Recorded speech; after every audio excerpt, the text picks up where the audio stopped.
Part 1, this thing called sleep. Chapter 1, to sleep. The shorter your sleep, the shorter your lifespan. Sleep is the most effective thing we can do to reset our brain and body health each day. Chapter 2, caffeine, jet lag, and melatonin. Your circadian rhythm is one of two factors determining wake and sleep. Melatonin helps regulate the timing of when sleep occurs by signaling darkness throughout the organism, but has little influence on the generation of sleep itself. Sleep pressure, caused by a buildup of the chemical adenosine in your brain, is the second factor affecting sleepiness.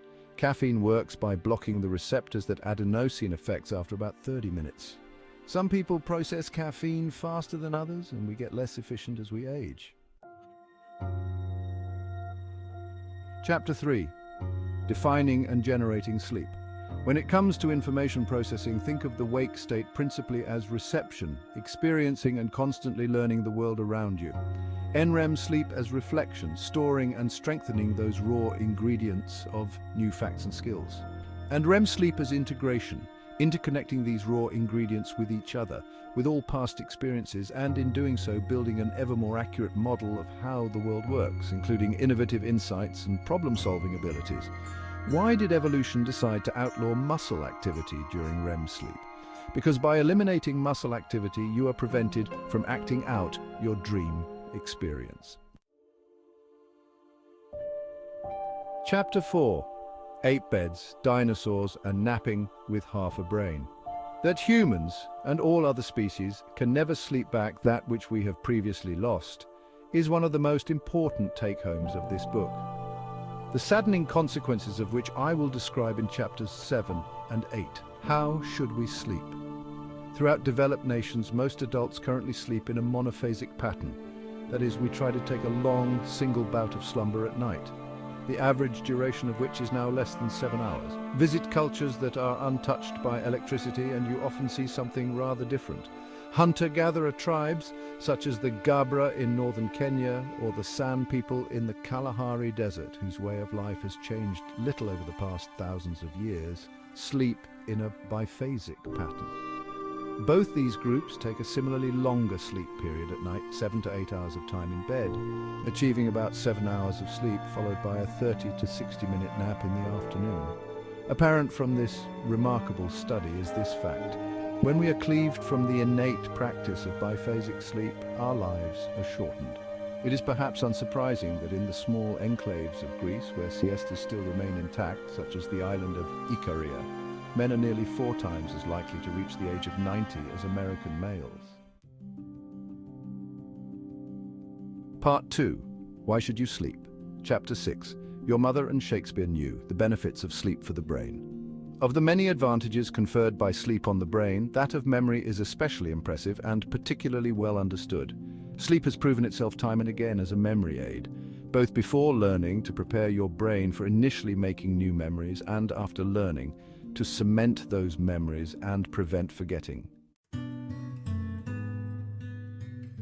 Chapter 6. Your mother and Shakespeare knew the benefits of sleep for the brain. Of the many advantages conferred by sleep on the brain, that of memory is especially impressive and particularly well understood. Sleep has proven itself time and again as a memory aid, both before learning to prepare your brain for initially making new memories and after learning to cement those memories and prevent forgetting. Chapter 7.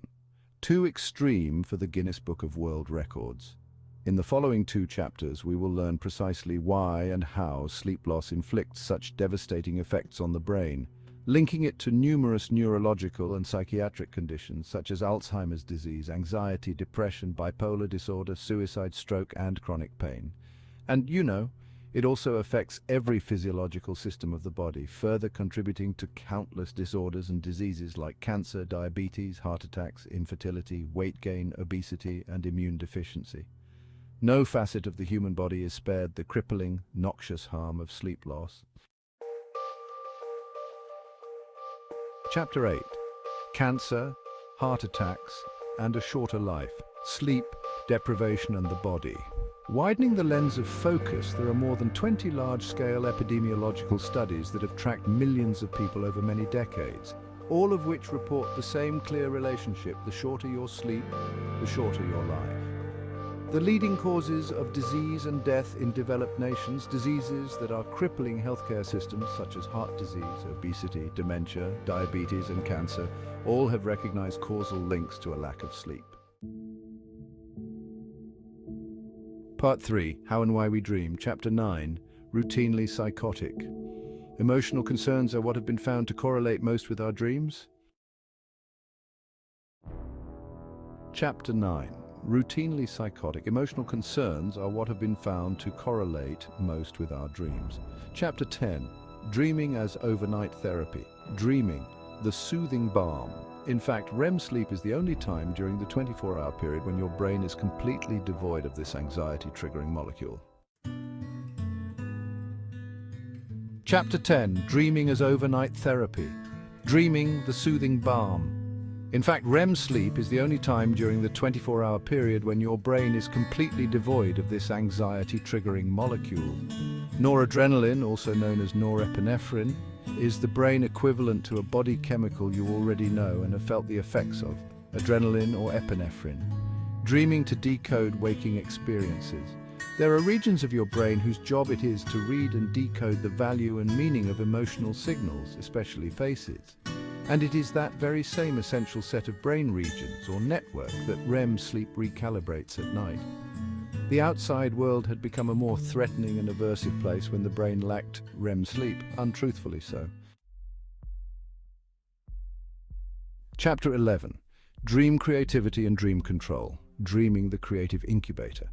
Deep and REM sleep strengthens individual memories, as we now know, but it is REM sleep that offers the masterful and complementary benefit of fusing and blending those elemental ingredients together in abstract and highly novel ways. Part 4, From Sleeping Pills to Society Transformed. Chapter 12, Things that Go Bump in the Night. Sleep disorders and death caused by no sleep. Without belaboring the point, insomnia is one of the most pressing and prevalent medical issues facing modern society, yet few speak of it this way, recognize the burden, or feel there is a need to act. Chapter 12, Things that Go Bump in the Night. Sleep disorders and death caused by no sleep. Without belaboring the point, insomnia is one of the most pressing and prevalent medical issues facing modern society. Yet, few speak of it this way, recognize the burden, or feel there is a need to act. Chapter 13, iPads, factory whistles, and nightcaps. What's stopping you from sleeping?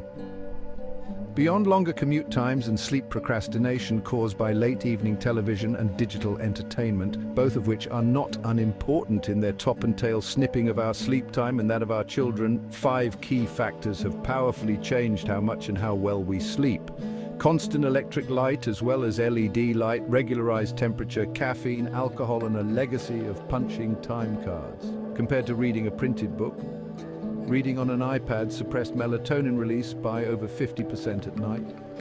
Indeed, iPad reading delayed the rise of melatonin by up to 3 hours, relative to the natural rise in these same individuals when reading a printed book. Chapter 14, Hurting and Helping Your Sleep. Pills versus therapy. Should you take 2 of these before bed?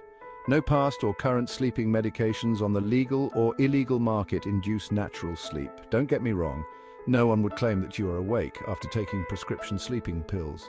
But to suggest that you are experiencing natural sleep would be an equally false assertion. Those taking sleeping pills were 4.6 times more likely to die over this short 2.5-year period than those who were not using sleeping pills. Kripke further discovered that the risk of death scaled with the frequency of use. Those individuals classified as heavy users, defined as taking more than 132 pills per year, were 5.3 times more likely to die over the study period than matched control participants who were not using sleeping pills. More alarming was the mortality risk for people who only dabbled in sleeping pill use. Even very occasional users, those defined as taking just 18 pills per year, were still 3.6 times more likely to die at some point across the assessment window than non-users. Don't take 2 of these, instead try these. Currently, the most effective of these is called Cognitive Behavioral Therapy for Insomnia, or CBTI, and it's rapidly being embraced by the medical community as the first-line treatment. Working with a therapist for several weeks, patients are provided with a bespoke set of techniques intended to break bad sleep habits and address anxieties that have been inhibiting sleep. CBTI builds on basic sleep hygiene principles that I describe in the appendix, supplemented with methods individualized for the patient, their problems, and their lifestyle. Some are obvious, others not so obvious, and still others are counterintuitive. The obvious methods involve reducing caffeine and alcohol intake, removing screen technology from the bedroom, and having a cool bedroom. In addition, patients must establish a regular bedtime and wake-up time. Even on weekends, go to bed only when sleepy and avoid sleeping on the couch early or mid-evenings. Never lie awake in bed for a significant time period. Rather, get out of bed and do something quiet and relaxing until the urge to sleep returns. Avoid daytime napping if you are having difficulty sleeping at night. Reduce anxiety, provoking thoughts and worries by learning to mentally decelerate before bed, and remove visible clock faces from view in the bedroom, preventing clock-watching anxiety at night. Chapter 15, Sleep and Society. What medicine and education are doing wrong, what Google and NASA are doing right. REM sleep is what stands between rationality and insanity. Studies on changing school start times to an hour later have shown higher GPAs following the change, increased life expectancy due to lower traffic accidents, increased attendance, and more. Sleep and healthcare.